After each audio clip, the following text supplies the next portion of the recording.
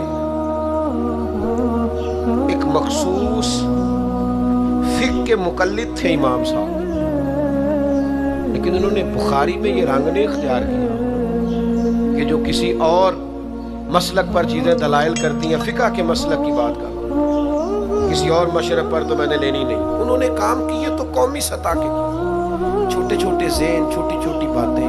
ہمارا ہی مدرسہ نہیں, دنیا میں مدرسے, ہماری خانقاہ نہیں, دنیا میں خانقاہیں. ہم اگر ایک دوسرے سے لوگوں کو توڑنے لگیں گے تو ملی کام نہیں ہوگا.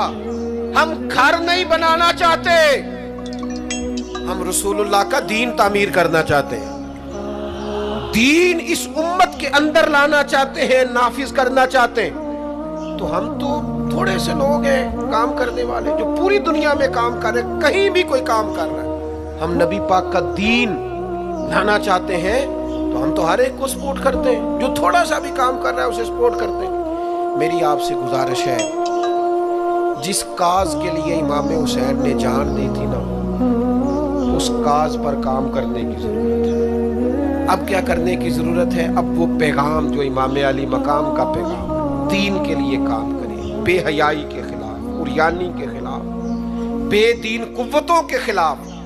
لوگوں کو سکون ملے گا, انہیں قائل کریں کہ سکون تمہیں نماز میں ملے گا, عبادت میں ملے گا, دیانتداری میں سکون ہے, قناعت میں سکون ہے, عزت نفس اور خودداری میں جو تمہارے لیے اللہ نے رکھا ہے اس میں سکون ہے.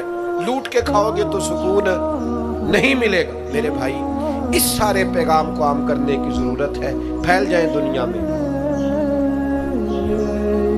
اور جس طرح اپنے حق میں لوگوں کو قائل کرتے ہو نا, کو مجبوری بن جائے, اس طرح لوگوں کو دین کے حق میں قائل کریں. منت کر کے بے نمازی کو نمازی کریں, منت کر کے. جو دین سے دور ہے اسے دین کے قریب کریں. آپ کوشش کریں کہ فروغ دین ہو. جہاں مسجد نہیں, تعمیر مسجد میں کردار ادا کریں. اپنے لہجوں سے ہر تھکاوٹ اتار کے آگے بڑھو, ملی قومی سوچیں پیدا کرو. ہم نے اس وطن کو بھی تعمیر کرنا ہے, دین کے لیے ہم نے اپنے آپ کو پیش کرنا ہے جس حد تک ہو سکے. اور دین کی تبلیغ کا سب سے بہترین طریقہ یہ ہے. امام جعفر صادق سے کسی نے کہا تھا میں دین کی تبلیغ کرنا چاہتا ہوں, کیا کروں؟ پیغام امام حسین کانفرنس میں بات ختم کرتے وقت امام حسین کے پوتے کی بات سنا رہا ہوں. کہا حضور دین کی تبلیغ کرنا چاہتا ہوں, کیا کروں؟ فرمانے لگے دین پہ عمل کرنا شروع کر دیں. آپ کا اچھا اخلاق یہ دین کی تبلیغ ہے، آپ کا معاف کرنے کا جذبہ یہ دین کی تبلیغ ہے، آپ کی خیر خواہی لوگوں کا بھلا کرنا یہی دین کی تبلیغ ہے۔ صرف تقریر سے تبلیغ نہیں کریں آپ کا عمل اور کردار یہ دین کی تبلیغ ہے۔ آپ اپنا انداز زندگی بدل جائیں، انداز خوبصورت کر جائیں، یہ دین کی تبلیغ شروع ہو جائے گی۔ 3 باتیں آپ کی خدمت میں رکھی ہیں اس پورے گفتگو کا نتیجہ۔ ایک تو زندگی مشقت والی، محنت والی، جد و جہد والی۔ یہ جو نوجوان آرام ڈھونڈتے ہیں نا، سکون، اقبال کہتے ہیں لہو مجھ کو رلاتی ہے جوانوں کی تن آسان، یہ تیار ہو جائیں۔ مشقت، جد و جہد، کوشش، اور دوسری بات اس کوشش کے بعد بھی رب جو فیصلہ کرے رب کے فیصلے پر راضی رہیں، مقام تسلیم و رضا والی زندگی گزاریں۔ اور تیسری گزارش، سوچے سطحی نہیں، ذاتی نہیں، عالمی سوچیں۔ میں بڑے درد سے یہ بات عرض کروں، لوگ اپنی ذات کے لیے دین کا استعمال کرتے ہیں، اپنی ذات کے جو میرا ذاتی مخالف ہے میں اسے یزید کہہ دیتا ہوں، میرا ذاتی مخالف۔ ہمارا ذاتی مخالف ہوتا ہے، ہم کہتے ہیں بے ایمان ہو گیا، وہ خدا کے بندے تیرے سے اختلاف ہوا ہے، تو اسے یزید تو نہ بنا، اتنی بڑی لعنت کا توق تو نے گلے میں ڈال دیا۔ اگر وہ یزید ہے تو اپنے آپ کو کیا سمجھتا ہے؟ اپنا پھر تو نے درجہ کیا بنا؟ اتنی جلدی نہیں، قومی سوچیں پیدا کریں، کوشش کریں کہ آپ ملی کام کریں، آپ لوگوں کو جوڑیں۔ آفاقی تعلیمات ہیں اسلام کی، ان آفاقی تعلیمات میں آپ اپنا وقت گزاریں گے تو آپ محسوس کریں گے زندگی بڑی خوبصورت ہو گئی۔